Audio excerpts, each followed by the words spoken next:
Welcome back, children of the night, to Blood and Syrup, a Vampire the Masquerade live play podcast. I am your host, Count Vlad von Lestat, drinker of blood, keeper of the chronicle, and all-around a spooky dude. The Coterie sorted out their plans in the morgue they'd been given by Angelo Di Santi. Everett was concerned about the reach of the Inquisition and suggested laying low. Ridley laid out a plan to destroy the orphans, but needs to be nursed back to health. And Iris is worried about Iggy, while the others are worried about her demon. Can the Coterie lay low for 2 whole weeks to enact their plans, or will things go wrong yet again? Abandon hope, all ye who listen here. So unlike most nights on our show, today we're kind of covering a long span of time.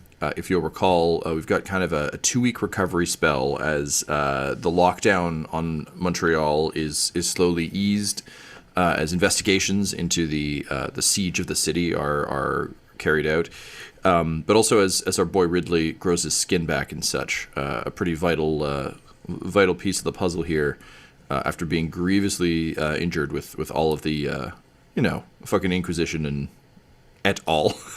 Yeah, Ridley's at his best when he's not dying. I mean, aren't we all?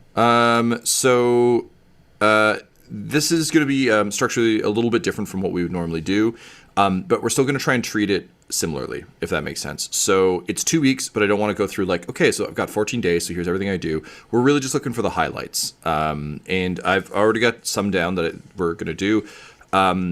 Iris's we're going to handle next episode, just because her objectives right now are different than yours, since you've decided that Ridley and Everett are kind of on dealing with the orphan situation, so planning that, scouting it, and kind of tying up a bunch of loose ends on your side, whereas she and Emily are going to try and find some answers about Drac. Obviously, the two things are somewhat connected, but rather than trying to intercut crazily between 2 investigations, I thought it made more sense to just kind of isolate them. So if you're watching this, you'll notice Miles isn't on here. You'll also notice that she isn't on the audio recording. I just want to make clear that she's actually not at this session, so that I won't just seem like a prick who's avoiding talking to one of the characters for the whole show. It's entirely selfish on my part. Great. So you're in the teaching hospital now. You have kind of your little morgue office, and you've got your beds. Harvey and Chonky have been transferred to the hospital as well, and are recovering from their wounds, so they'll be on site with you. Oh, fuck, Chonky's here. Cool. Yeah, if you'll recall, Chonky's...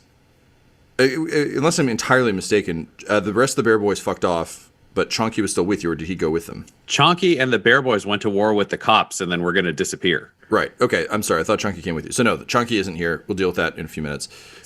Harvey has been delivered and is resting up in one of the little jail pods. And yeah, essentially over the course of this session, we're just going to kind of deal with some of the big lingering kind of mop up questions post all of that. Now that you're settled and have dealt with the immediate emergencies, and we'll go from there.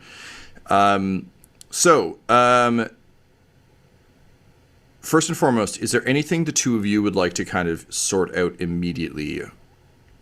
Or what would your top priority be? For me, the things that I would like to see over the course of the session, checking in on kind of touchstones and allies throughout the city to just get a sense of where they are post all of this. You have the remaining vampiric SWAT guy who's missing an arm, who's been delivered from the snack room. We kind of had a collective brain fart last episode and talked about them like they were humans. They were not. Iris was confused because she had demon blood in her and wasn't paying attention. They are vampiric. Yeah. You are still waiting to hear from the Bear Boys, so we'll probably deal with that. And you wanted to interrogate the hell out of the SWAT dude. Vampire guy, yeah. I think the only thing that we haven't sorted, but theoretically would need to, is we need a pretty steady blood supply for Ridley so that he can heal. Because I looked at the rules and it's like you basically just have to be like gorged on blood and do nothing each day to start healing aggravated injuries. Mm-hmm. And we need to figure out some kind of supply for Everett, because I think Ridley would be fine with essentially using himself as like a filtration system, or we've got SWAT vampire guy we could just pump full of blood and draw it back out of, and then just store shit if we have access to like a fridge. You don't need to pump the vampire guy full of blood. He has. I mean, you'd have to keep him fed, but he is. That's what I meant. I see what you mean. Yeah. Because if I re-listened to the episode where we encountered the SWAT dudes, and Iris specifically kept him in the snack room for Everett as a potential, like, Everett might need this. So regardless, it does sound like you need a supply of blood. Now the good thing is you are in a teaching hospital, so the ability to get some blood is less than 0. Your odds have increased somewhat. Also, given that you have a vampiric patron now, there is possibility there, but also if you'll recall from your conversations with it's DeSantos, right? Am I crazy? I'm sorry, the sheet I have. Yes, Angelo Di Santi. DeSanti, thank you. DeSanti. DeSanti is a fairly hands-off kind of patron. He's put you up, but he also is kind of in the midst of a lot of stuff and generally kind of expecting that you'll advance his agenda, but he's also a very busy man who's not going to be like holding your hand and hanging out. Also, I feel like Ridley, given the way you operate, you wouldn't want a weird mid-level boss. No. So you have some potential for like in emergencies, but he can't organize a steady stream. Also, Ridley, you can't subside on packaged blood just because you have no way of telling what the humor is. Unless it came from a scumbag, I could. Well, just that's barf it, right? Again. But you will be able to use what you can scrounge to minimally keep the vampire SWAT guy alive. Not well, but alive. All right, so Everett, our first fucking problem is that I need the blood of several scumbags, and I'm going to need them fucking every night, and I can't go out hunting or I don't get any fucking better. Also, we need to get some blood and put it into this cunt. And he just points at vampire guy in the corner, who I think he probably is just like watching intently all day. And he's like, and we take it back out of him. Would you just lock him in one of the autopsy That seems risky. slab beds? I feel like we probably like chain him up and put him in the corner where we might throw him in one with Ridley at night. Okay. But daytime, he's sitting there just getting watched. Sure, I understand. And then we could take the blood out of him and put it into you. Does that make sense? Yeah, I can go out and find someone who deserves, what you have to do to him. Kind of some dark news. I think I need about 2 people a night. All right, that's a lot. I need one at the beginning and then another one to fill the tank closer to the end. I will do my best, Ridley. All right. Okay. So we'll say the action of the sort of the first major action of like probably the first or second night, probably second night because you spent yesterday kind of planning in the last session. Let's say the first major action is Everett. You have to go on your first like hunt for friends food. So if you could go ahead, please, and roll me either investigation or streetwise, and either wits or resolve, please. That would be great. It's going to be wits investigation. Cool. I've got a hunger rating currently. Are we looking to rouse the blood as we kind of go over several days or nights of activity? What we'll probably do is we'll do 3 rouse checks to kind of account for average out over the weeks. I just don't want to have to roll like a million rouse checks. So shall I do one now before I do let's this? Do one now to kick hunting things off. check. That would be great. All right, so that's a fail. So that's hunger 3.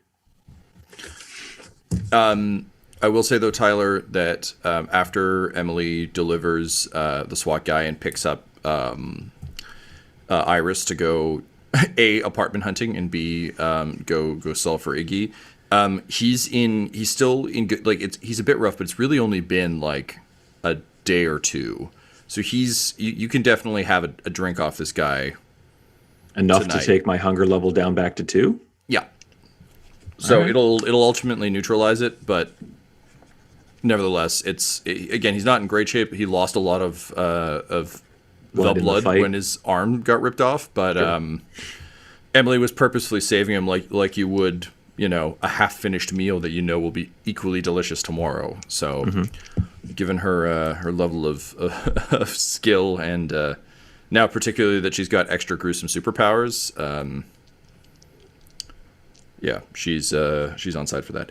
All Cool. right. So go ahead and roll your check there, sir.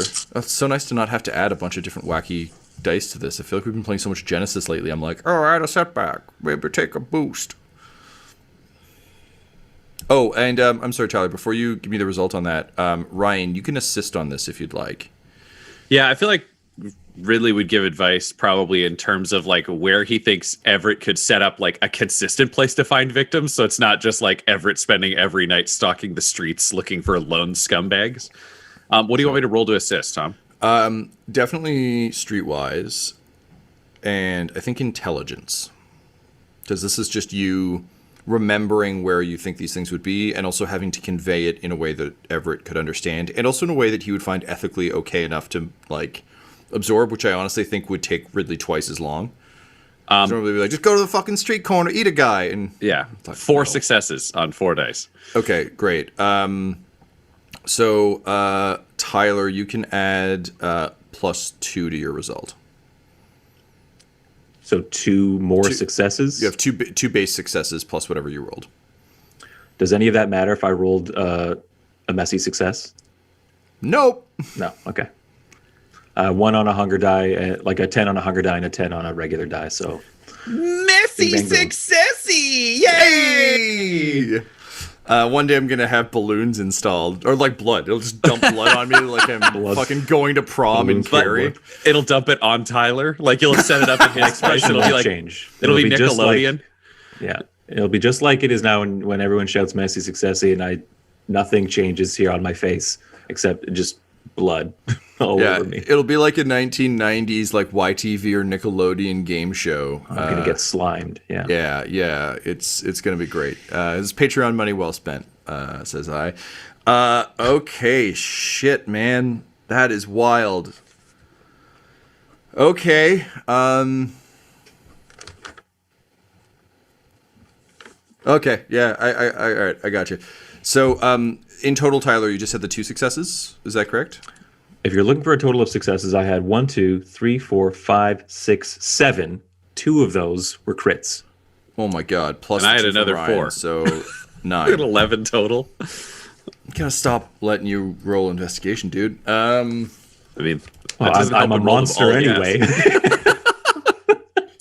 This is true. Okay, bud. Can you please go ahead and roll? I mean, it's not entirely shocking Everett would be able to find a criminal organization. I believe that that's well within his wheelhouse. Yeah. No, I would agree. But now he ate them. Oops. Yeah, but now it's going to be like children on a playground, criminal organization. I'm kidnapping these babies. Yeah. All right. So I need you to roll, please, on the wheel of victims. This, as you'll recall, is a out of 50 of victims. Ba-ba-ba-da. Wait, the price is right. Yeah, I don't know. I feel like that should be the theme song for everything.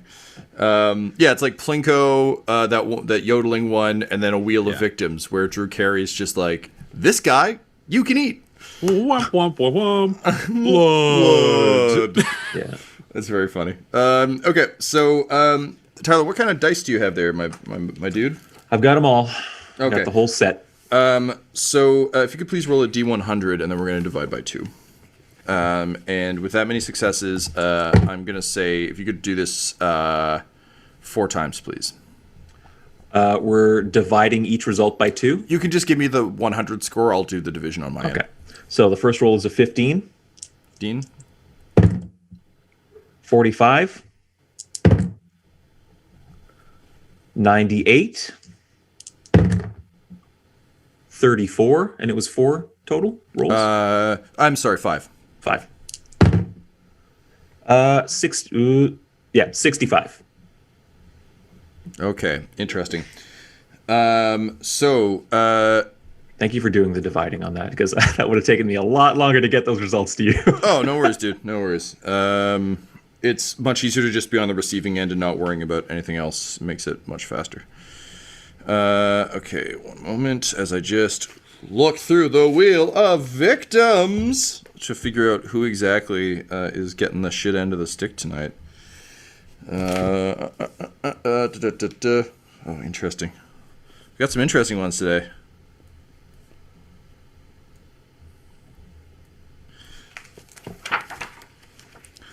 And one last guy. Oh, yeah. Interesting. Okay, great. So, Everett, as you begin your investigations, there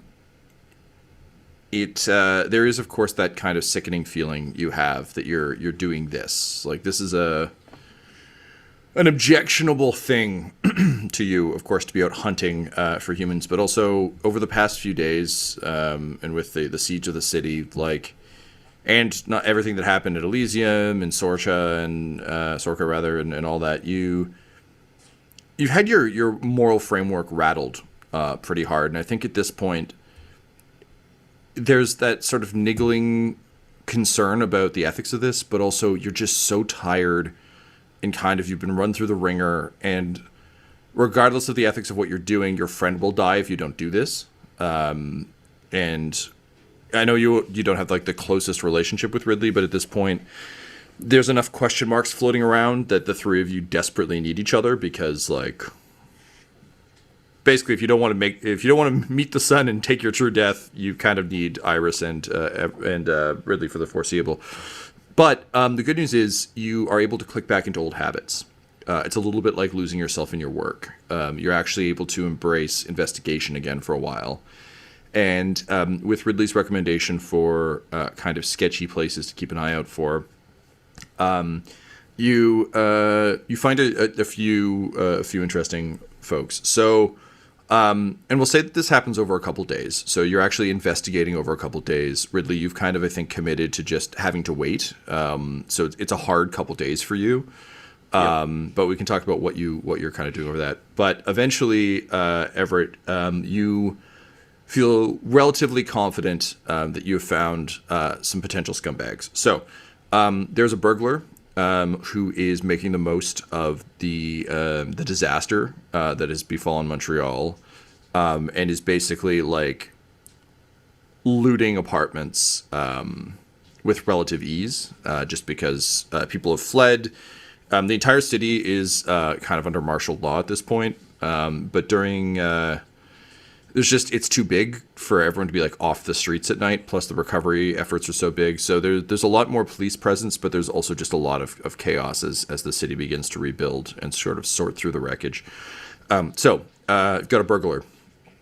There's a firefighter you find who seems to be also taking advantage of the kind of ruined state. Whenever the engine is stopped, you can see that this guy is basically also looting. So after he's done kind of checking the wreckage of a place, if he's found anything of value, he's kind of just stuffing it into his jacket and getting back in the fire truck, which I think rubs you the wrong way in like theoretically firefighting is such a noble profession that just like someone using that position during a time of like disaster relief to line their own pockets is pretty disgusting. This time it's personal. This time I will fight the firefighter. There is a store clerk for an independent sort of bodega who has jacked up their prices on necessities. So water, bandages, Tylenol, all the things you would kind of need in a crisis. And is making a tremendous profit off it. It's a little bit like when the masks and hand sanitizer thing started, where just if you had it, you could charge whatever you wanted and people would pay. You managed to overhear an office worker sort of in the early evening when you're starting to get a little bit more bold, who is talking about having made a bunch of money off of the deaths and injuries of his coworkers by being able to scoop their clients and making a tidy profit by basically just absorbing their business. A little bit like the setup for Billions, if you've watched Billions. And finally, there's just a good old-fashioned drug dealer. You're so happy to see someone who is just doing that, and again is seemingly inflated prices on things like opiates, and is clearly getting a bunch of people who have suffered during the attack hooked. Now, because you rolled a messy successy, to Ryan's point, I'm going to say that the drug dealer angle actually opens up a larger field of investigation for you. He seems to be part of an operation. There are people arriving to like resupply him. Like he's not just a random guy. And we'll deal with what the messy successy actually does later. Which of these characters would you like to take back? Attempt to abduct for Ridley? The store clerk, I think. Okay.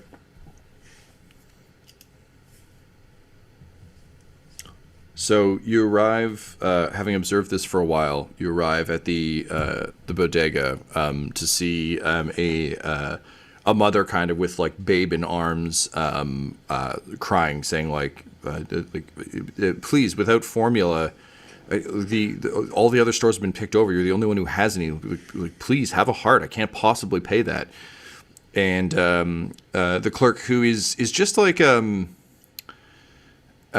think like a Jason Segel type, so just kind of like a generally affable looking guy, wearing like a Habs sweater or something, just shrugs and says, "Look, I'm really sorry, lady, but that's the price. Sure, your Pharma Pre would normally have it, but they all sold out, and a bunch of them got leveled when the buildings came down. So looks like I'm your only option, unless you think Amazon's going to deliver to a war zone. Am I right? So." Sorry. And in tears, the mother turns and leaves, and this guy goes back inside the store and just turns the news up, and you can hear reports of enforcement agencies from around the country coming in. The rare case of allowing the FBI to operate on Canadian soil has been authorized. And a bunch of like the usual government platitudes of like, "We're working very hard. We will find this." And then the usual kind of like 6 different terrorist organizations have taken credit for this. None of them can provide any details and have had no follow-up. And CSIS cannot identify that any of them would be involved, but we're looking into it. So he settles back in and just starts eating nuts out of a little satchel. So I'll come in and I'll first like walk through the little convenience store and see if anyone else is here. No, there isn't. He's you get the sense that he's protecting it a bit. Like he's not letting a bunch of people in all at once. It's again similar to COVID, right? Just let a few people in at a time. Right. Okay. Actually, hang on. Let me roll a dice and see if there's. Okay. Yeah. No, it's just you. Okay. So then I will. I'll go up to him and I'll say, your medical supplies over here, your gauze, your bandages, it's all so expensive. Are those prices right?" Oh, yeah, those prices are very right, big guy. It's times are tough here in Montreal, and no one's.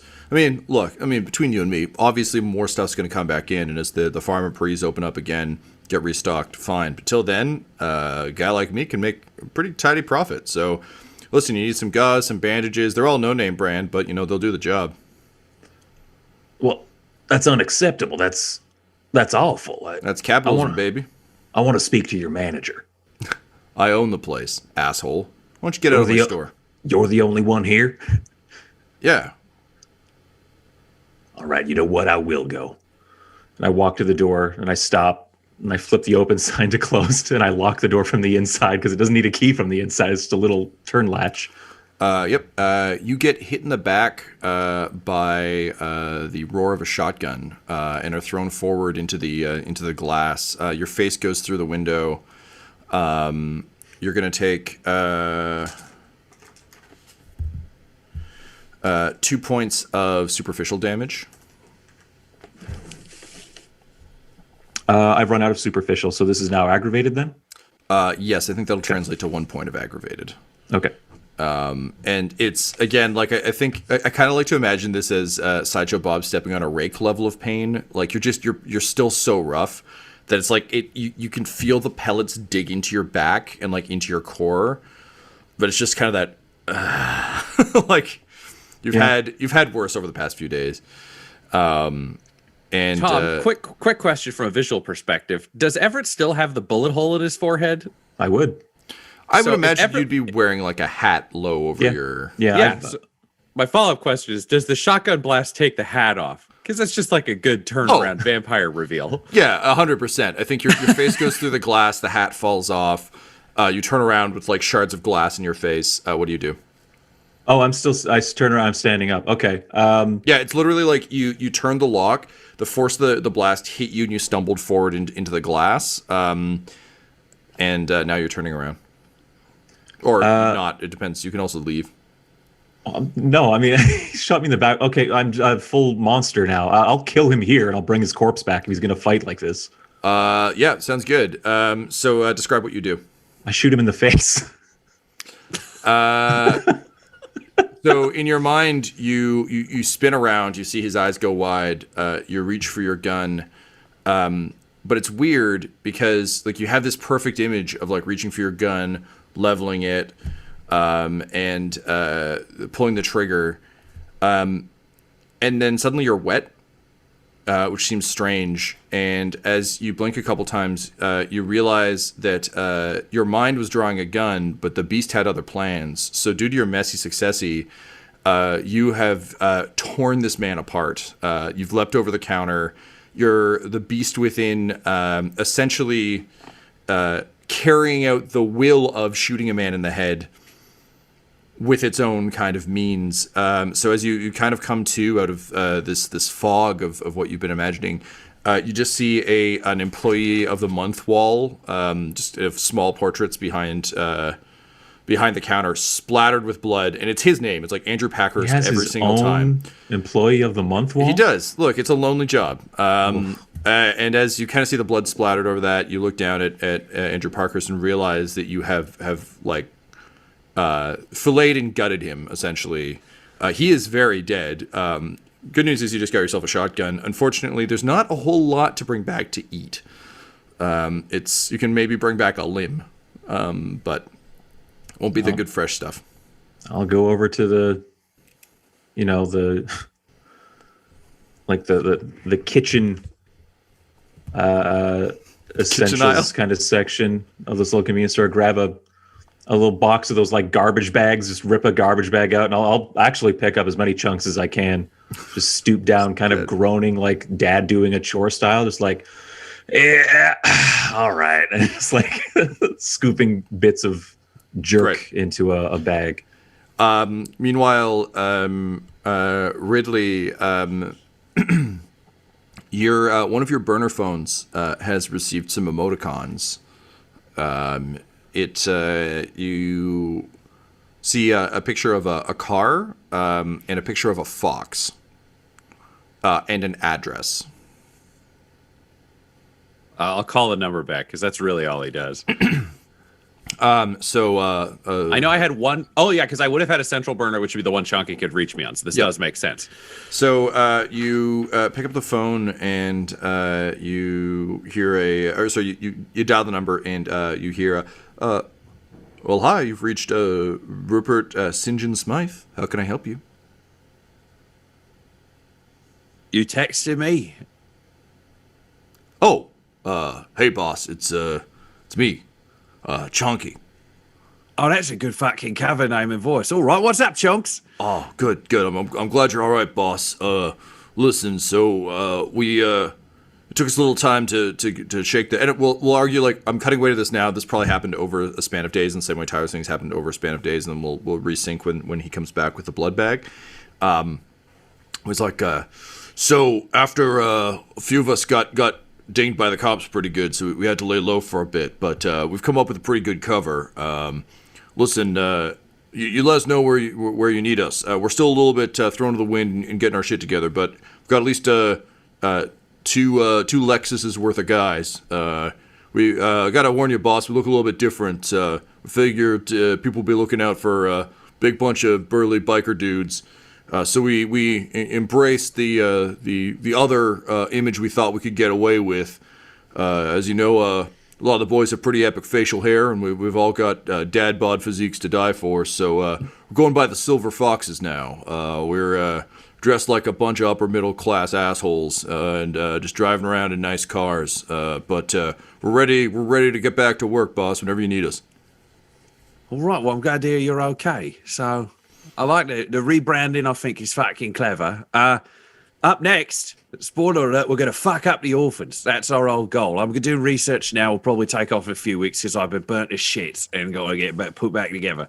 But, I mean, I've got Everett bringing me people. Everett's the self-controlled one, able to get a job done. Bring me a couple of living victims, get me up and running, and we'll be fucking fine. Yeah, all right. Well, you let me know if you need our help picking people up. We're capable of doing that again. Somewhat limited numbers, but we can definitely help out. I've also cut a few people loose. Yeah, we might be in touch. Yeah, sorry, I lost you there. The phone line was breaking up. Definitely not our internet connection in the game. Yeah, boss, I had to cut a couple of the boys loose after the fiasco with TJ Malone's. Didn't want any more leaks, so you should find the remainder are the smartest and meanest of the bunch. And listen, we take out the orphans. I got a plan for you, boss, for afterwards. But I guess it doesn't matter until we actually take them out. Nice. I like fucking plans. That's good. Oh, could I send you to pick up some fucking gloves? Ridley realized he doesn't have his vampire killing gloves. From his fake movie prop. Yeah, boss, absolutely. Hang on, I'll get one of the cars. Whereabouts are they? He'll give him. Sure. I guess. Yeah, he'd know addresses. He'd know that because that shit gets said out loud. So yeah, he'd send them to Iris's neighbors. Sure, great. So Rupert St. John Smythe, a.k.a. Chonky, agrees and is sending a couple of the boys over. Cool. And obviously, if the boys need a hideout, or like Chonky needs a place to fucking hide because he's a vampire, they can come here. Like Ridley's not going to lie about where he is. Like they'll know. Like I am at this hospital in this. He lets you know that they've for now, given that their numbers are somewhat reduced, they've rented a townhouse. The boys have made like decent money over time. Like they're part of the gang because they like being in a gang, not because they need the cash. So one of them legitimately rented a townhouse, and they're all staying there for now, keeping up the Silver Fox motif. That's fucking great. Chunks, I'm fucking proud of you. We're going to get you a fucking raise. Like, next time you get a bigger share of the old pirate ship, I'm telling you. Oh, that's great, boss. Thanks. Listen, I'd also appreciate some, like a rundown about the whole vampire thing. I'm making do, because I've kind of seen what you guys have done for a while, but wouldn't mind a chat at some point. Yeah, you know, I swing by the hospital and I'll walk you through what I fucking know. I think that's more than fair, and I'll do a better job than whoever taught me, because it was like 2 hours on a plane. All right, yeah, that sounds bad. All right, listen, let me get those gloves for you and I'll swing by. Thank you, friend. We'll talk soon. All right, yep. Ta-ta for now. And then he hangs up. Oh, yeah, that's fucking good.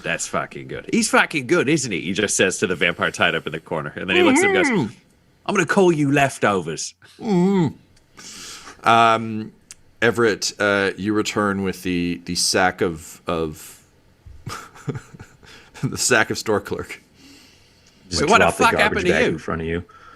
And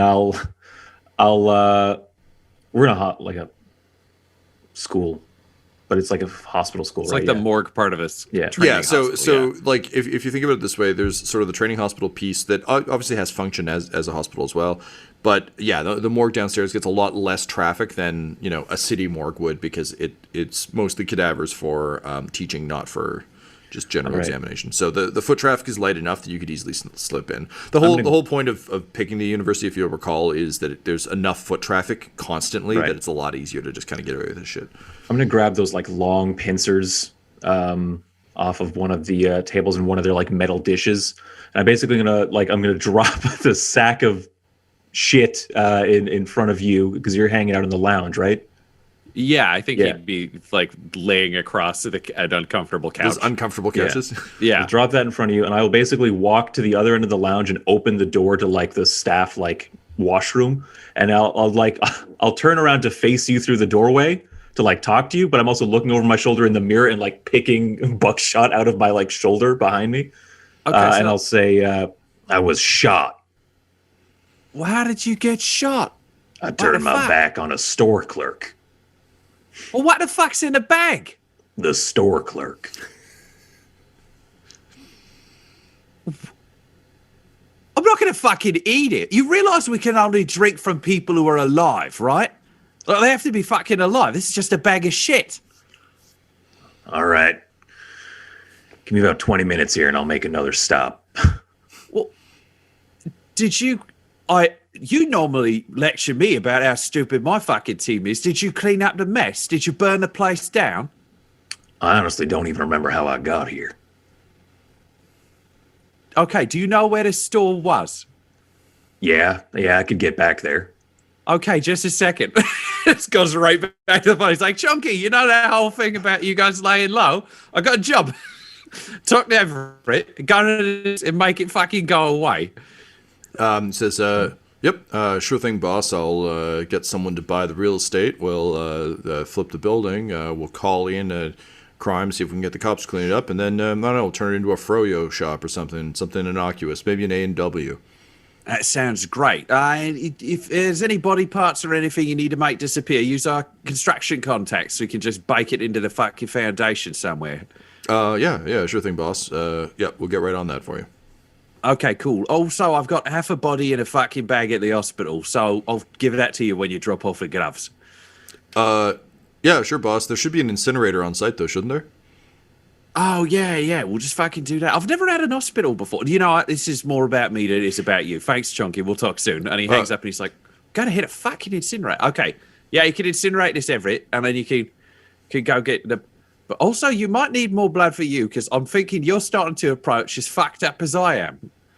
I'll just put another... I'll take like a doctor's coat and like put it over. And I'm like, that'll do for now. Great. So, Dr. Everett, you strike out into the night.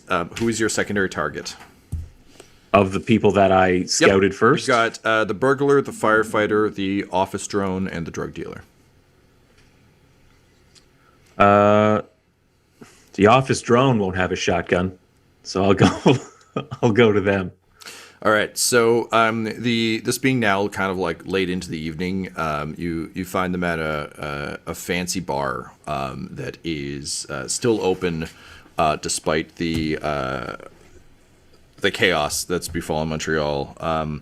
And much like if you remember like the Boston Marathon bombing or any of those sorts of events, like there's all those like signs up around like Montreal strong, and like they've already got the ribbon campaigns going because it's been a few days and the city's rallying. Also, like Montreal is definitely a city with an attitude and a spirit. Like it's, some cities are just kind of there. Montreal definitely has a vibe to it.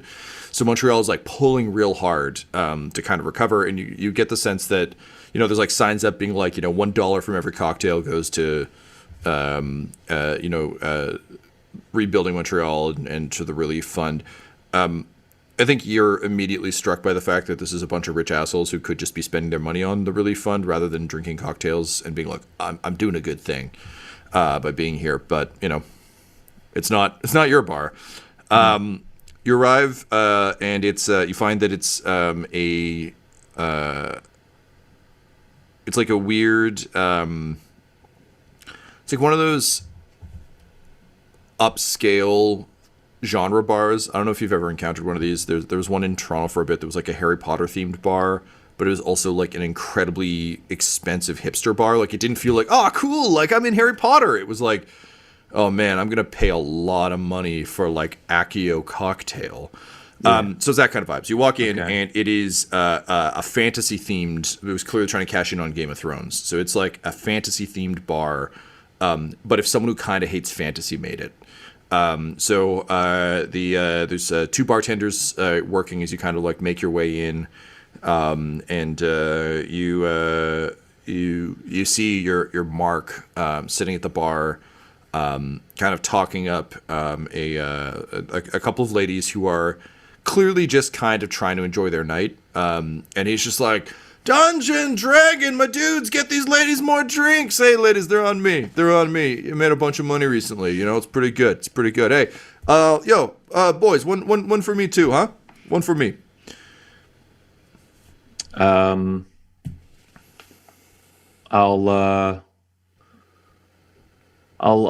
Sorry, he's at the bar? Yes, he's at the bar. These two ladies are sitting next to him. There's also a really like gaudy, bright jacket hanging, like a suit jacket hanging off a hook at the stool next to him at the bar, and a drink. So clearly he's there with someone. They're just in the bathroom or something. Okay, I'll pull up to the bar, and I'll say, I'll have a beer, and I'll buy a drink for this gentleman over here. Looks like he's celebrating something. And he turns and sort of flashes you a broad grin. I think you can think of this guy as like a who's going to be, say like a slightly older Michael Cera. So just still has very much like a baby face. He's got like little thin glasses. And he just kind of smiles and says, "Oh well, thanks, buddy. That's great. Hey, if you're in the drink buying mood, my pal's coming back in a minute. You mind grabbing him one too?" Sure. Where's your friend? Where? Oh, he just hit the can. Actually, there he is now. And you turn, and you see a kind of like a stocky older guy. He's bald. He's got a little white beard. And the office drone is like smiling at you expectantly. He's like, yeah,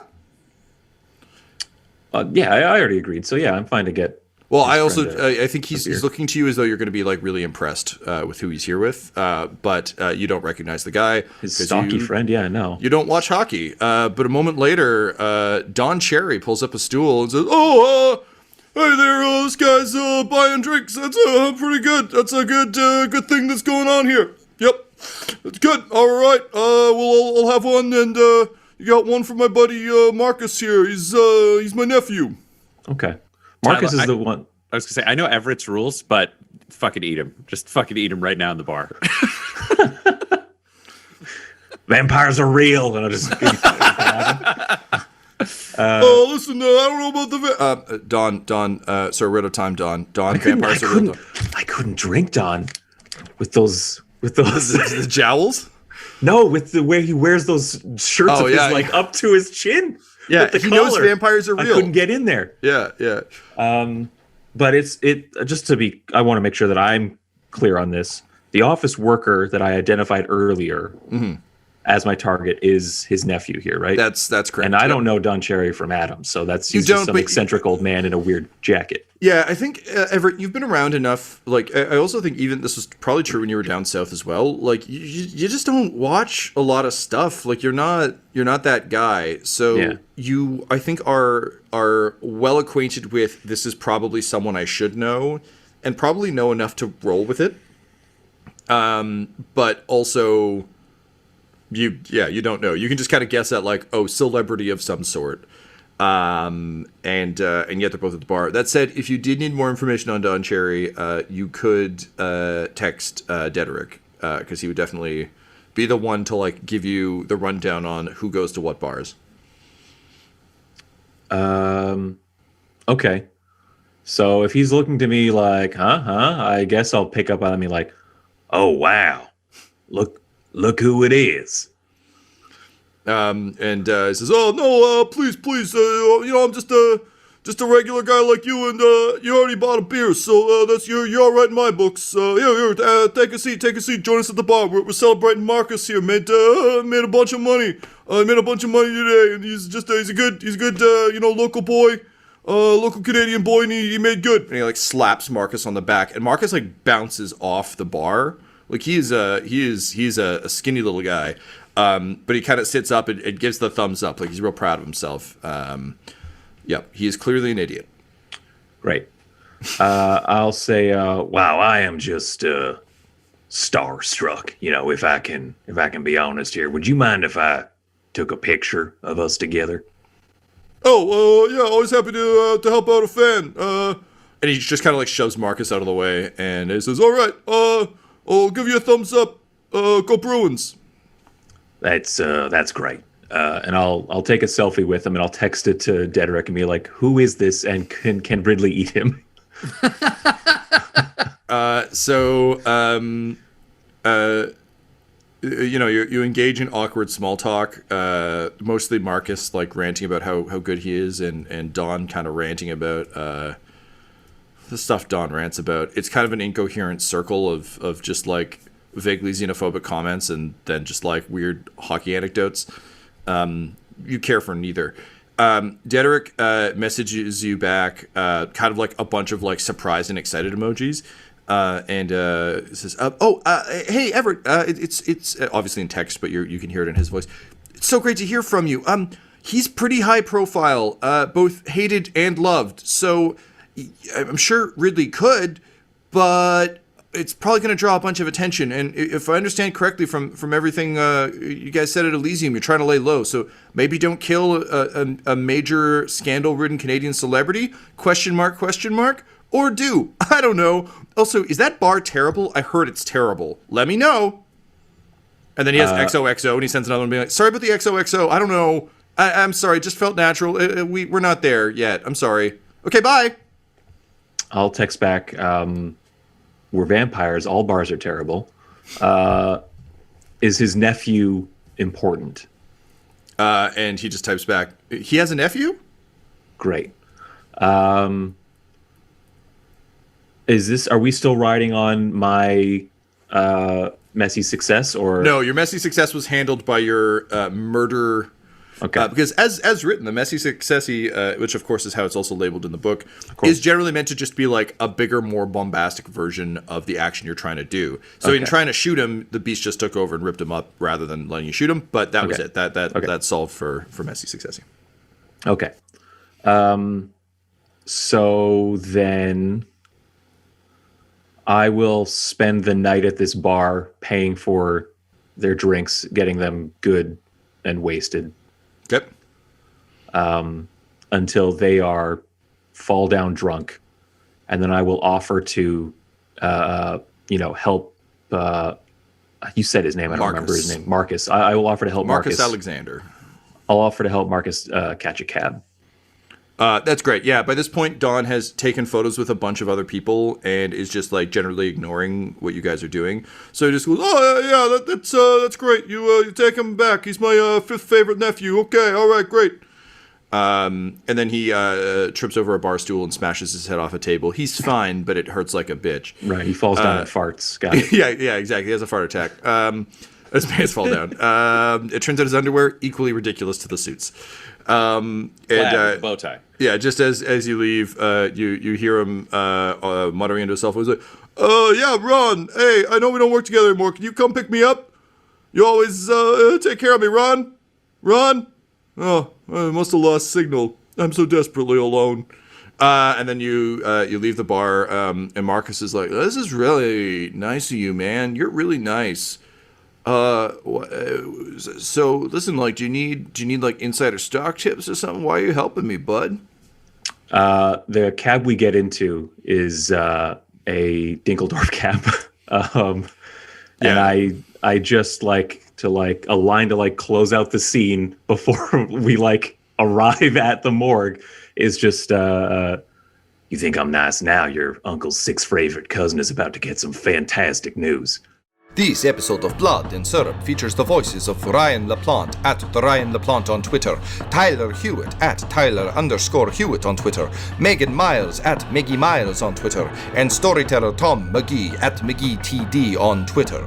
This episode's sound was edited and mixed by Laura Hamstra, and all of Dum Dums and Dice's logos are by Decapitated Markers at Decapitated Marker on Twitter. That's MRKR. Our theme songs are What's Really Going On Right Now by Chase Allen Willis and Traffic by Kai Engel, and all our ads use the tracks No Control and Chiefs by Jazzar, that's JAHZZAR. All of their music is available on freemusicarchive.org. When it comes to Dum Dums and Dice, you can visit our website at dumdumdice.com. Our Twitter and Instagram are at dumdumdice, and on Facebook at facebook.com/dumdumdice. We've also got merchandise at redbubble.com/people/dumdumdice, and most importantly, you can join our Patreon of Darkness at patreon.com/dumdumdice. That's DUMBDICE. Sleep well, children of the night. Spooky. Dum-Dums and Dice has to give a special thank you to the supreme beings of our Patreon at this time. Christian Menicola, Long, The Half-Blind Prophet, James Cuellar, Charles Grams, Christopher Little, Sue One, George Dolby, One True Artistry, Orion Birchfield, Lord of Bradovic, Noel Lewis, Scott Garland, Anthony Griffin, Jordan Neesmith, Benjamin V, Gavin and Abby McDonald, Taryn Hefner, Cade Peters, Richard Cranium, Christian Mendez, Anna Zed, and Jill and Noel LaPlante. If you want your name to be added to this list, you can join our Patreon too at patreon.com/dumdumdice. Thanks to them, and a little bit of thanks to you.